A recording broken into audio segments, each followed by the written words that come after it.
Hey Mike, this is Jerry with Vinsberg Technologies. As promised, just wanted to go over some things with you about the systems there at Piney Grove Church, and just kind of walk through maybe some ways that we can streamline it and eliminate some points of failure, things like that. The first thing that I want to kind of go to here is this little mixer right here. So the little Behringer mixer here may be working just fine.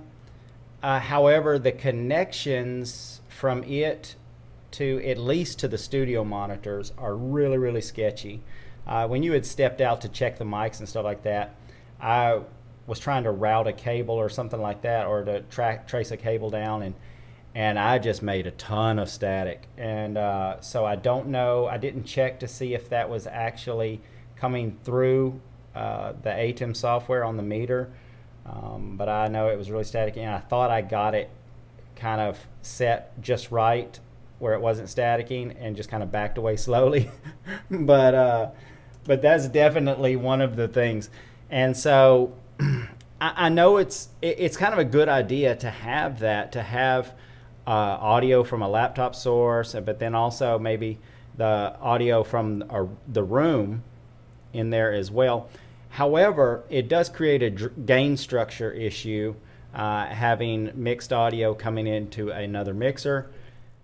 How we would typically do it is we would route the room mics actually into the SQ7 on the other side, and then we would not have it available in the main mix. We would only route it to the studio mix out, and then I would have that on the iPad and be able to adjust it there, but they just wouldn't have it up in the house because that wouldn't make any sense.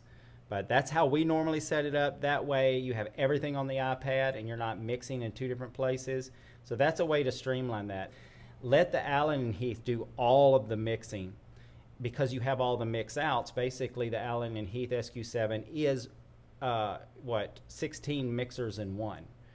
So if you add enough iPads, you can have basically mixers dedicated to all these things. So until you run out of inputs, basically I would let it do all of the mixing for everything, including the room mics.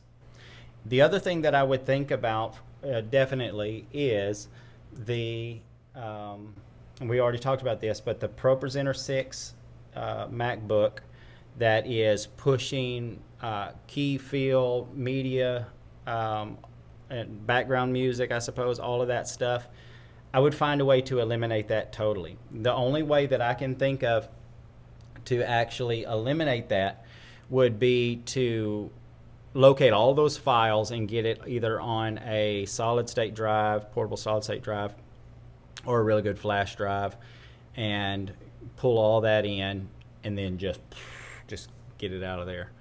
And that will definitely simplify everything. And you would lose that input on the ATEM, or you would free that up on the ATEM, so that would go away completely. And then we talked about, and we'll talk about a little bit more, about creating transparent overlays in OBS, or Streamlabs it is, and that being completely taking the place of the key and the fill and all that's going on there.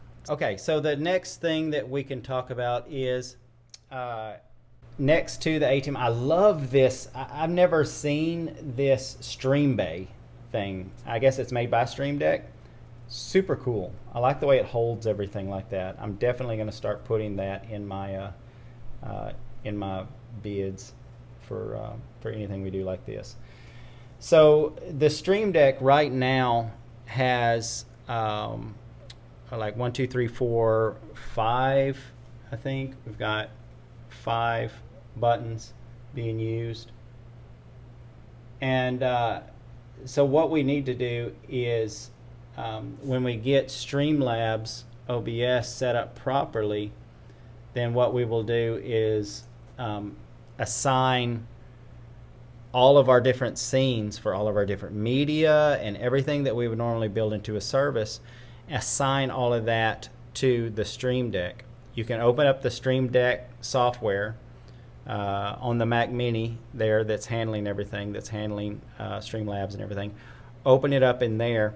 And it's really drag and drop. You have a Streamlabs plugin on the side that has all the functions, and you can add a scene to a button. Just drag a scene to a button, and then you have to specify after that point which scene, and it'll show you all the scenes you've created, and then it just puts it under the button. There's all kinds of, if you get into it, there's lots of settings where you can actually change the icons. You can make it where it's just the words, just text. You can move the text from the, like we talked about, from the bottom of the icon to the top of the icon, so you see it at that angle better. You can do colors, I think. So there's a ton of things that you can do there so that someone doesn't have to actually manage Streamlabs. They can just manage the Stream Deck, and it'll automatically switch through those things. And on the live stream, if you have media on one of your scenes and you hit that button, it'll just start. And then when it's done, you hit back to the camera feeds, just standard camera feeds or whatever you want to go to from there, and it's just boom, boom, boom. So that would definitely make things a lot easier.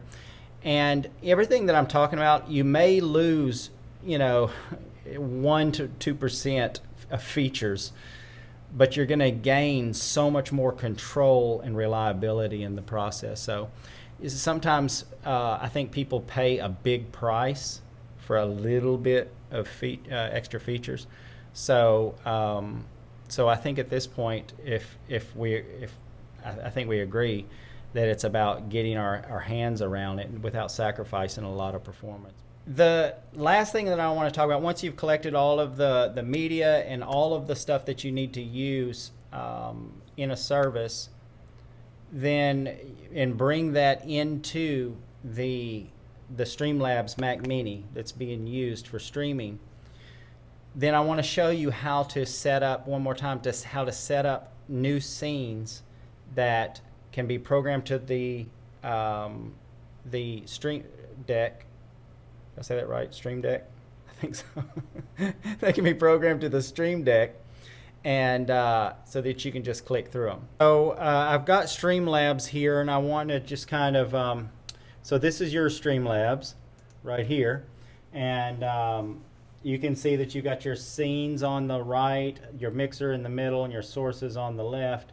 Well, the way that it comes is a little bit different than that. This is what it looks like when I first download it.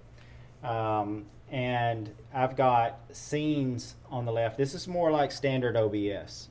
Scenes and sources and the mixer. This makes sense to me because left to right, I'm going to add a scene. Then I'm going to decide what sources I want to build into that scene. And I've got my audio mixer over here. But so if I add a scene, I've got, boom, I'm sorry, let me get over here, clicking on the wrong picture. So I've already got a scene they started me with here. But so I'll go and I can rename that. I right click and rename it. And for your sake, I would rename that, cameras only or something like that, or camera feed, something to let me know that this is coming from the ATEM and it's only for the cameras. And within that, I've got sources, and I've got a whole bunch of different things that I can add. And but what we would look for is video capture device. And if I add video capture device on yours, you'll see, well, it's what you see right here, the Blackmagic ATEM, and that is your source for audio and video for what you're calling your live scene. But for the sake of building everything in there, I think I would probably lean toward a name that just means cameras, and so all right, so here we've got the all the different things we can add. Once we've got a thumb drive or a flash drive or a solid state drive, anything that has all of my media on it, then I can start adding that in. And so let's say that I've got an image overlay, a PNG file that's transparent background. I can click here and I can name that I would name that offering overlay, something like that, if that's what it is. And I'll add the source by browsing for it, and go through all my files. I'd go to my pictures, and I would add it from there. All right, but I'll have offering overlay here, and then I'll need something. I'll need to overlay it over something. So if I go to my audio, video capture devices and add source, what it's going to do, it's going to pop up that Blackmagic ATEM is still going to be there, and I'll add that as my source as well. And then what's going to happen is, as long as I have the Blackmagic ATEM on top, then the offering overlay will do just that. It will overlay the camera feed. So I hope that makes sense. Basically, you'll have to add a scene. Within those scenes, you're going to have to add the elements that you want, whether it's all media or whether it's the camera with an overlay, such as your titles to your ministers and things like that at the bottom, lower thirds, or offering time, prayer time, whatever you want to kind of overlay the bottom there. If you have sermon notes or anything like that, then that's where you would do that.